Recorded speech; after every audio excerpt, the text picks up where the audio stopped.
ఎప్పుడూ కూడా దేవుణ్ణి మనతో కంపేర్ చేసుకోకూడదు. మనం వేరు, దేవుడు వేరు.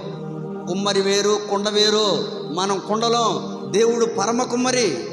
కాబట్టి మనతో దేవుణ్ణి కంపేర్ చేసుకోకూడదు. మనం ఎలా ఉన్నాం కాబట్టి దేవుడు కూడా మనలాగే ఉంటాడేమో అని అనుకోవద్దు. ఆయన ఎలా అయినా తను తాను ప్రత్యక్షపరచుకోలేడు. హల్లెలూయా.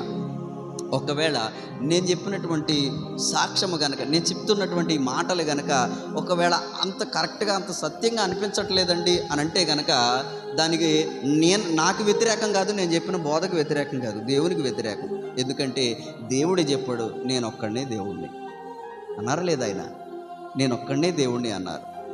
ఇంకా చెప్పనా అంటే ఇప్పుడు సింహాసనంలో దేవుడు ఉన్నాడు. ఆ సమీపింపరాని తేజస్సులో నుంచి ఆయన ఇంకో రూపంలోనికి మారగలడు అని అంటే ఒప్పుకోలేమా? దేవునికి అది సాధ్యం కాదా?